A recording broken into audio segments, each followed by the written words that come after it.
Shalom saudara yang diberkati oleh Tuhan Yesus Kristus. Segala puji syukur sembah hanya bagi Bapa, Anak dan Roh Kudus, Allah yang ajaib yang terus memberikan rahmat dan kasih setianya yang selalu baru bagi kita semua.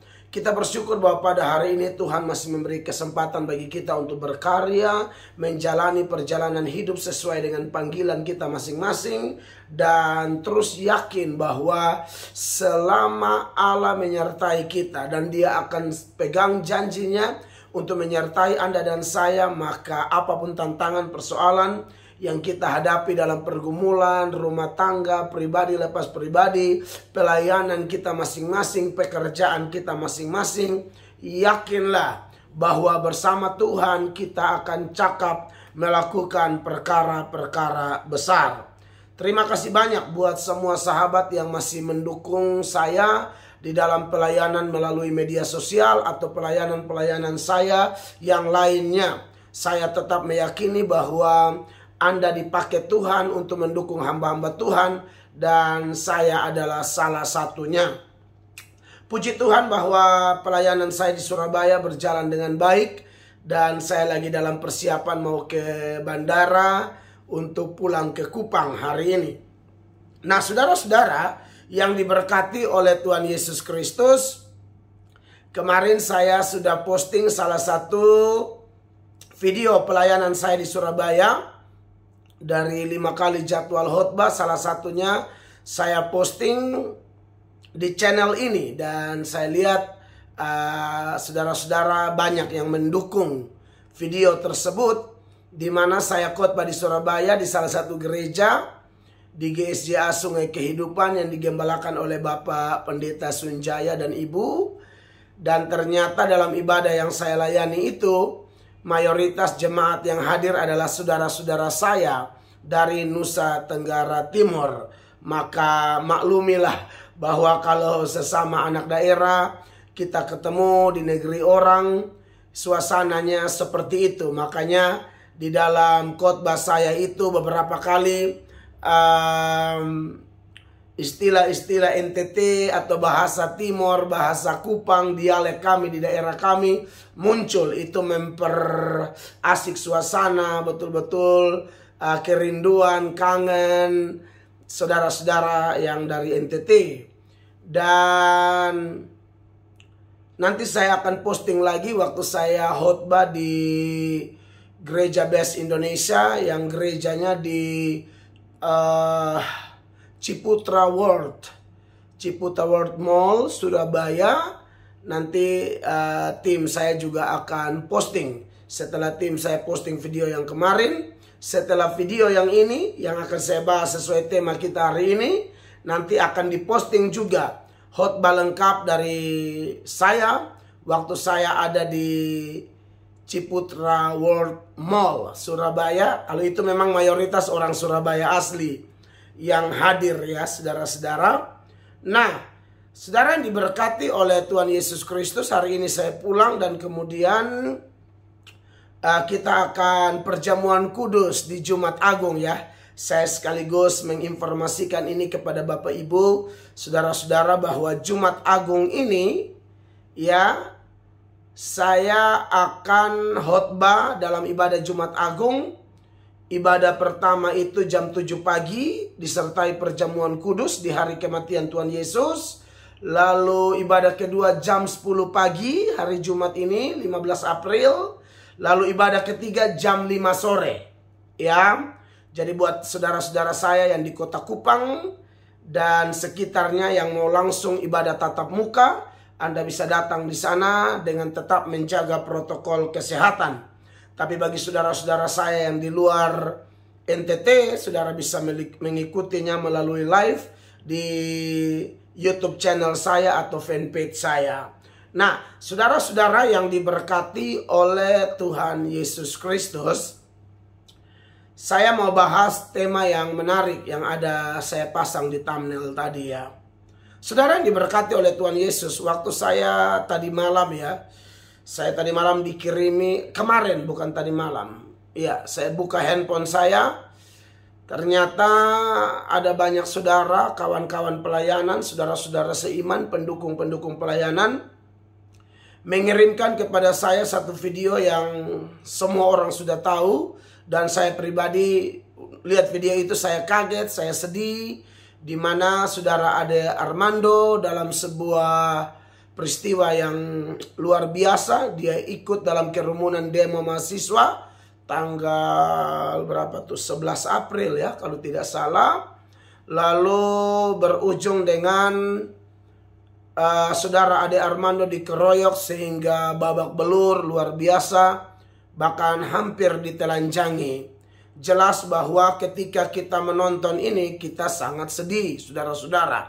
Nah, tentu reaksi orang terhadap apa yang dialami oleh Pak Ade Armando ini beda-beda. Saudara tahu sendiri kan, channel Cokro TV adalah channel yang sering sekali memberikan kritikan-kritikan atau sejenisnya. Video-videonya itu luar biasa ya. Bagi saya sih, saya banyak belajar dari Cokro TV seperti yang saya sudah sampaikan di video-video yang lain saat saya menanggapi Bang Denny Siregar atau Bang Ade Armando. Nah, saudara-saudara, tentu ada banyak reaksi ya. Nah, ini saya akan menyoroti secara khusus reaksi dari kita orang Kristen, karena dari saudara-saudara saya yang mengirimkan video itu ada yang disertai pertanyaan.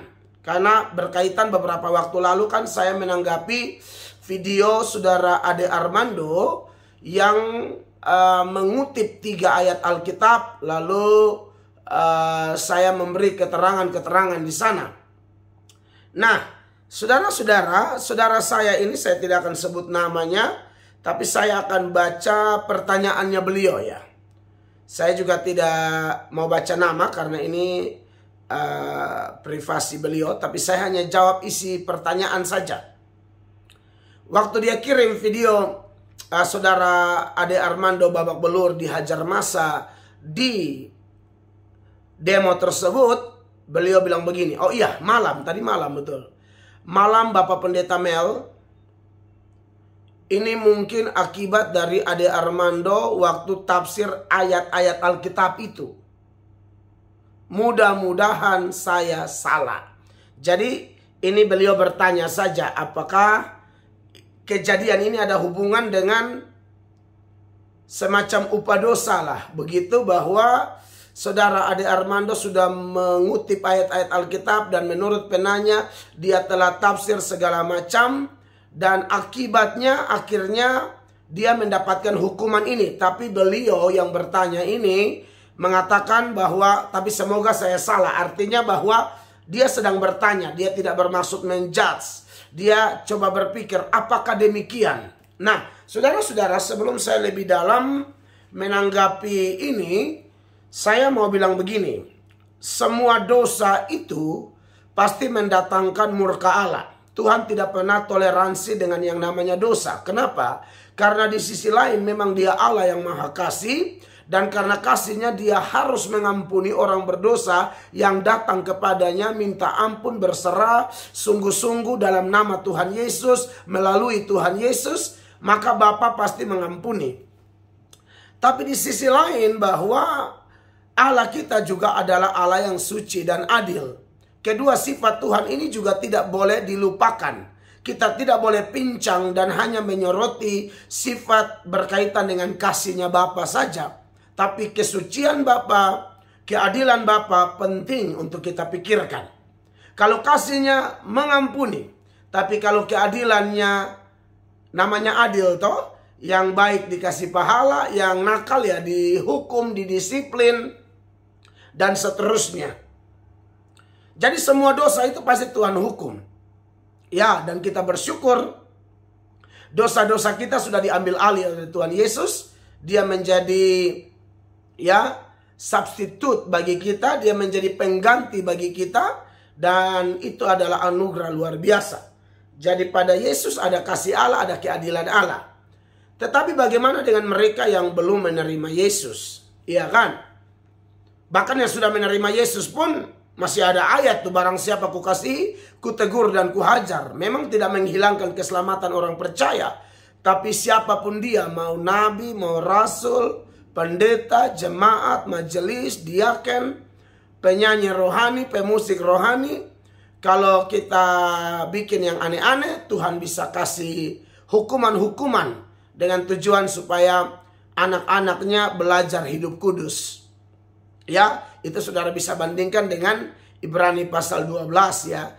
Ayat 6 sampai ayatnya yang ke-11. Ada keterangan menarik di sana bahwa kalau Bapa menghajar orang, dia memperlakukan orang itu sebagai anak. Itu bagi kalangan anak Tuhan.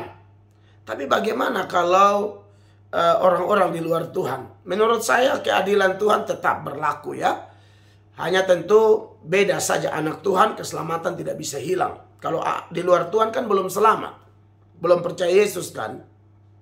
Nah, kita kembali kepada kasus ini ya. Dari sejumlah dosa, ada 2 dosa yang saya mau singgung dalam video ini yang pasti mendatangkan murka Allah. Yang pertama ialah menghina atau menolak hamba Tuhan. Dan yang kedua adalah menolak atau menghina firman Allah.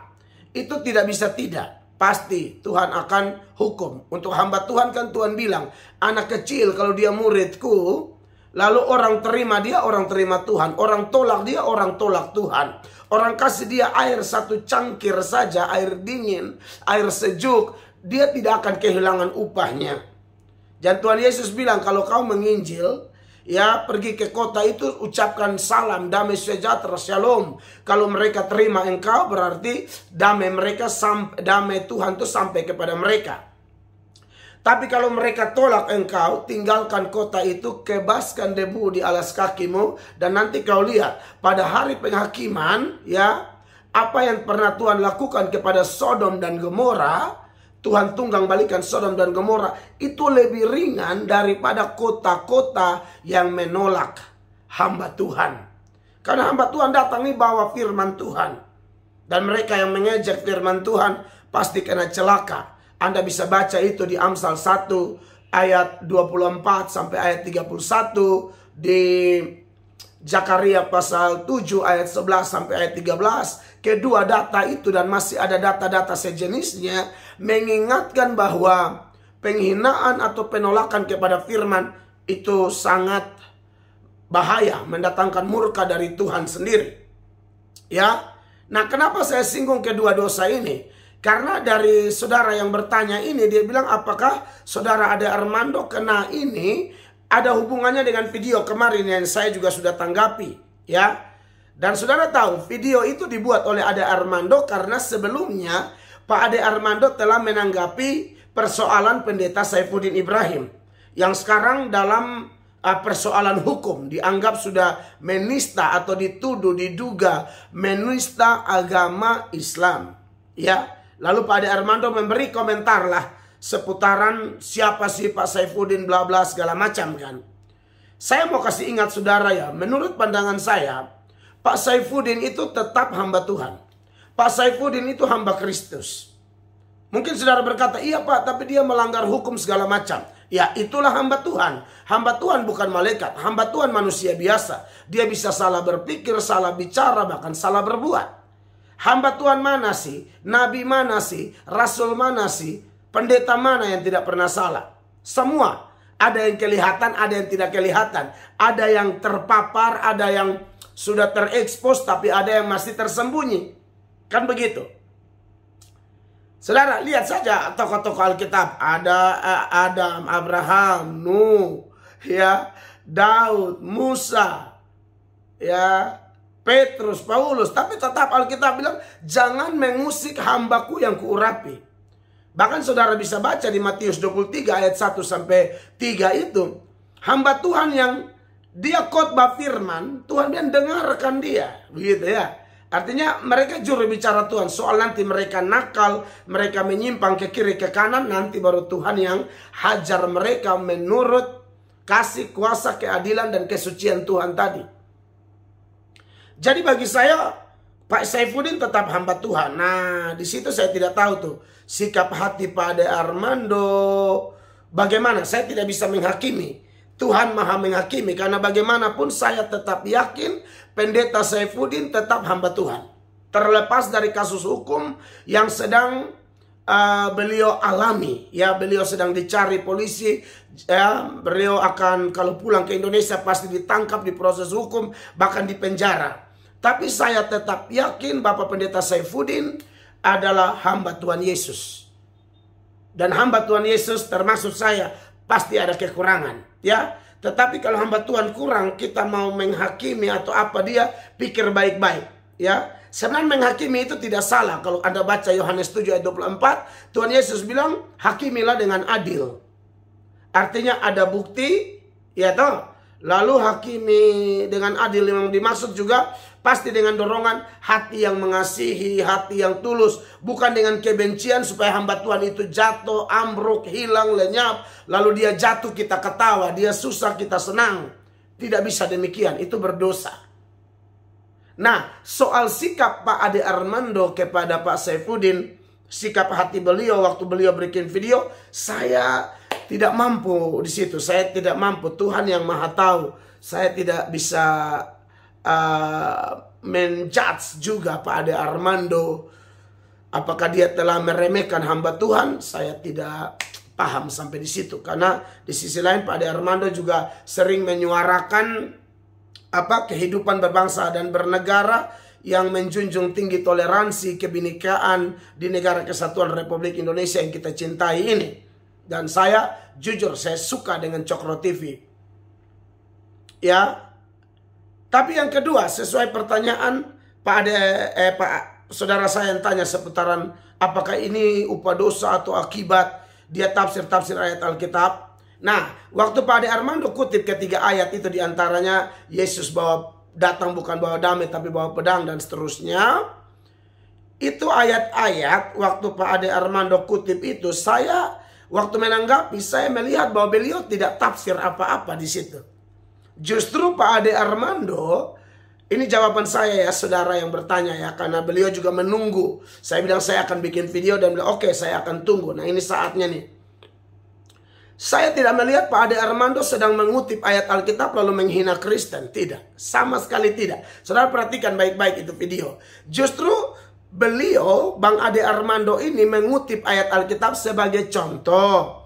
Bahwa di Alkitab itu juga ada ayat-ayat yang kalau tidak ditafsirkan baik-baik, kalau ditafsirkan secara dangkal, secara sempit, justru akan menghasilkan pemahaman dan perilaku yang salah. Dikirain ada ayat-ayat yang suruh bunuh orang. Jadi Pak Ade Armando angkat itu. Dia tidak menuduh, oh Kristen juga suruh bunuh orang. Bukan, dia bilang ada ayat, tafsirnya baik-baik. Dia bukan menafsir, dia justru mencerahkan. Nah, nanti baru porsi hamba-hamba Tuhan yang menafsirkan. Dan di video saya menanggapi saudara Ade Armando yang mengutip 3 ayat tersebut. Saya sudah memberikan keterangan-keterangan seputaran ayat itu dan clear, bersih. Tidak ada yang namanya bermaksud pembunuhan di sana.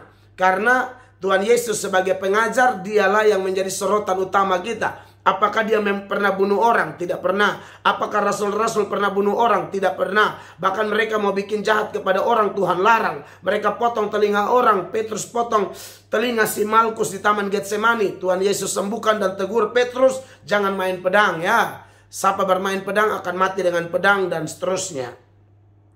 Jadi saya tidak melihat Pak Ade Armando menghina Kristen, sama sekali tidak. Saudara silakan nonton baik-baik ya. Kalau soal sikap hati dia kepada Pak Saifuddin, saya tidak tahu sampai situ.